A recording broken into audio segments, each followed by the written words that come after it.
Hello, welcome back to episode number 84 of Nick Lenz's Comic Corner Classic/Non-Classic. This is also double show number 34.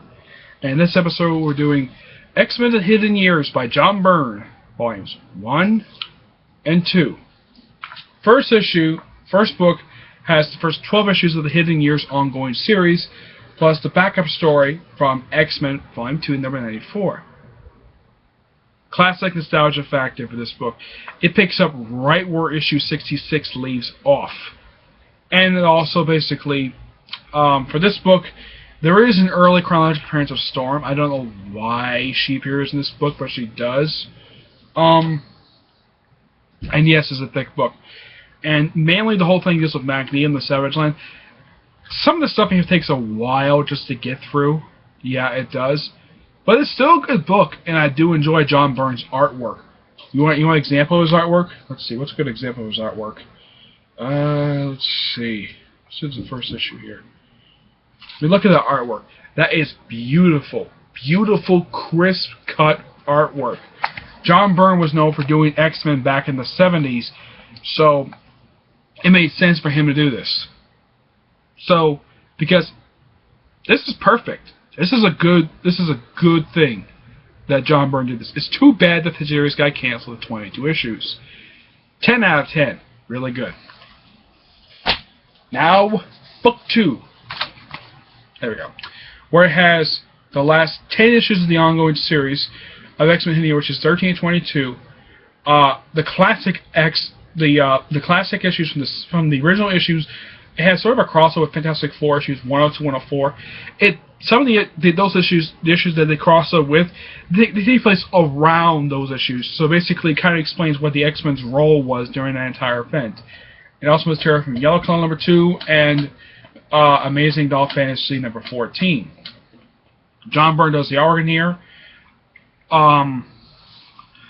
Even though this does end the series, I really wish the series would probably come back today.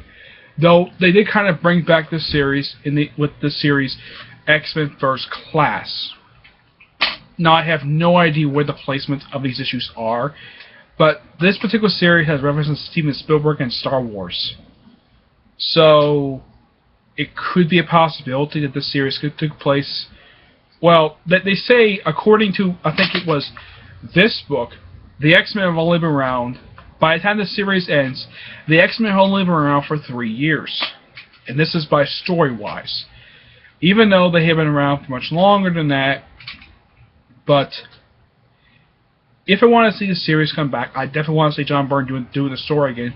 But I'd rather him pick up right where this book leaves off, and also try to tie it in with the other X-Men appearances that was made during. It does make reference to Angel's Adventures from the backup issues of Kaiser 2 and 3 and Marvel Tales number 30.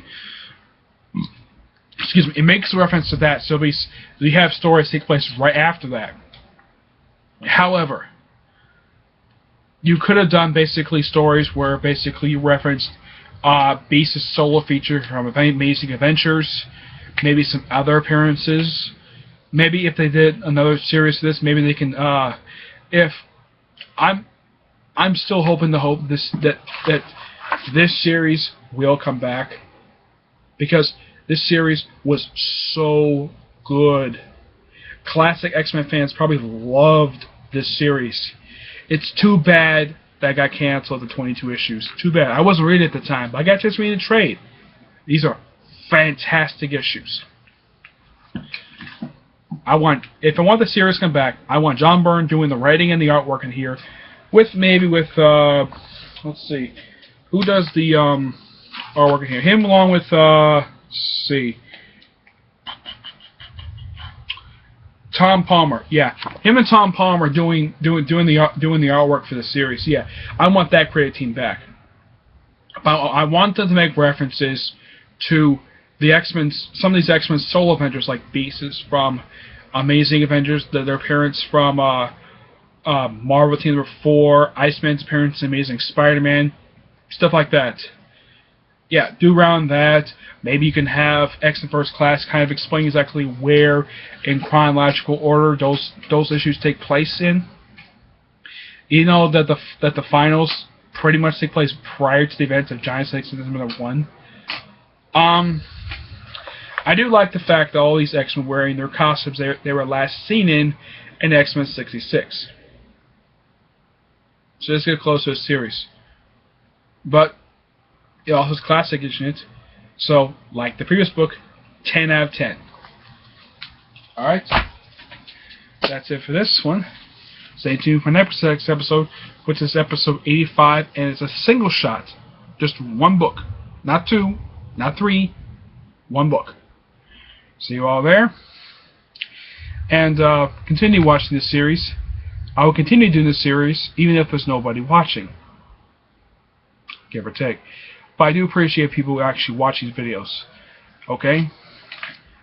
Just be sure, when you look up these videos, type in Nick Lenz's Comic Corner, and you should find a whole bunch of videos for this. Okay?